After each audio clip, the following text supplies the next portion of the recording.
So good morning, my name is Betty Manetta, President and CEO of Argent Associates and Associar LLC.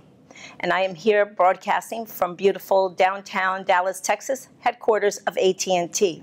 And with me is Keith Connolly, Vice President of Consumer, Business, and Corporate Supply Chain, as well as Chairman of the Board of the Dallas-Fort Worth Minority Supplier Development Council. So thank you, Keith, for being here today. And we are here launching our Access 2015 Media Lounge, which is sponsored by Argent. And so we are delighted to have this, and it will be aired throughout the event, and you will also be able to view it in our YouTube account. So welcome. So welcome, Keith, and thank you so much for the interview.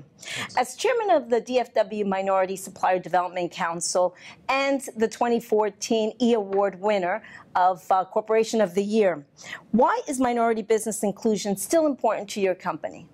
Yeah, I think it has been important in the past. It's still important. It's going to be important in the future. When I look at my role at my corporation, no different, I think, than many corporate buyers. We're looking for suppliers that are innovative. We're looking for suppliers that deliver at a high quality. We're looking for suppliers that help us transform our cost structure. And certainly in the past, and I think we're going to be as dependent on in the future, we look at MBEs to help us get those attributes. That's great. So thank you. What factors do you attribute to the success of your program? Yeah, for us at my corporation, I think it starts at the top.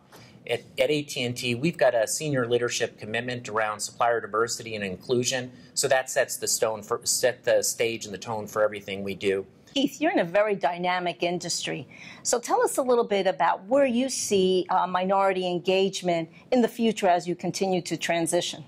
Yeah, good question, Betty. I mean, I think some of the opportunities are going to be exactly in the areas of transition that we're going through as a company.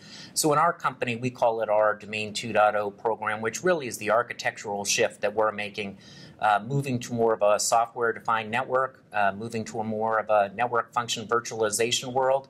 And so I think that our suppliers are going to need to make that shift with us. So what does that mean a little bit more tactically? In the past, we may have procured a lot of hardware bundled with software, bundled elements, if you will. And in the future, when you move to a software-defined area and a network function virtualization, you're going to see the hardware being unbundled from the software. So we're going to need suppliers that understand that, understand software, understand services, understand applications, a key growth area that needs to be met in terms of supplier diversity and inclusion. Now, at the same time, we'll certainly have categories that we've needed help in the past and will continue far out in the future. So areas around real estate, areas around cell tower build out and acquisition, in terms of professional services, those categories and as well as others will continue in the future. Okay, good. So it appears to be an abundance of opportunities. So as Vice President of Consumer, Business, and Corporate Supply Chain, can you tell us a little bit about what that all means and what exactly your function is within AT&T? Yeah, and so up until 2 weeks ago, my role was leading the consumer and the corporate supply chain team. So for my company, consumer supply chain are all of those activities that support our traditional mobility business, handsets and tablets, our digital life business, which is our home automation, home control business, and our home solutions business, which is our UVerse product line, whether that's high-speed internet access, or a video product, and so those consumer areas of responsibility. On the corporate supply chain, some businesses might call those general contracting or indirect. Those are all the categories, HR, real estate, marketing, professional services that support it. About 2 weeks ago, I added to the responsibilities the business supply chain. And so those are going to be all those activities that serve our enterprise customers. And really the reason for that is if you think about what our enterprises are looking at, more often than not, it includes a mobile solution. And so from a serving our customer standpoint, it makes sense for us to call upon them that way and us in a supply chain organization to support them in that way. Wow, that's a big responsibility, and I know that you certainly are the right person to do that. So tell us a little bit of what you think that your members are going to get out of Access 2015 this year, and why it's important for them to be participating in it.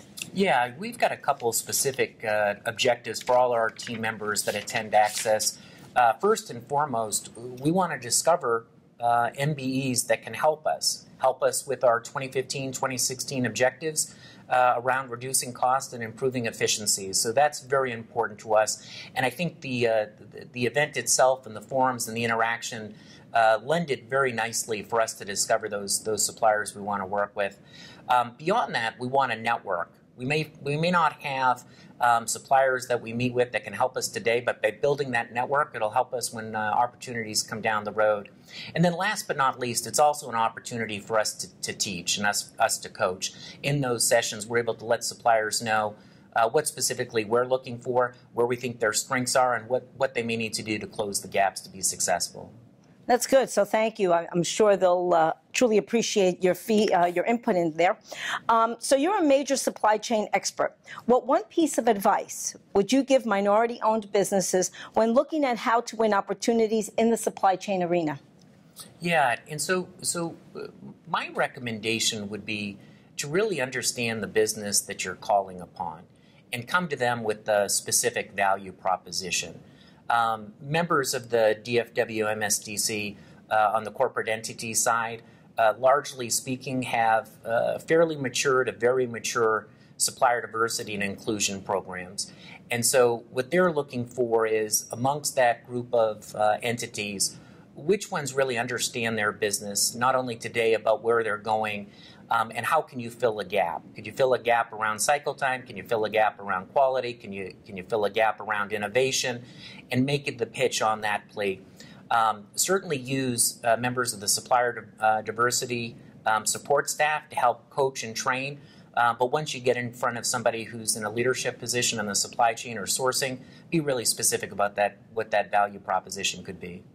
Yeah, and that's very good. So be prepared, make sure you have a good value proposition, and understand the customer that you're potentially trying to pitch. So very good advice. So thank you.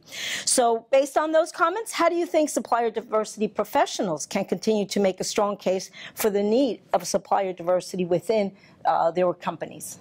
Yeah, and so from that standpoint, I don't think the case for supplier diversity, the value proposition is different today than it has been different for years. And in fact, I know we're working as a council on some efforts to refresh and update some of the data that helps make the case from a quantitative standpoint, which is important.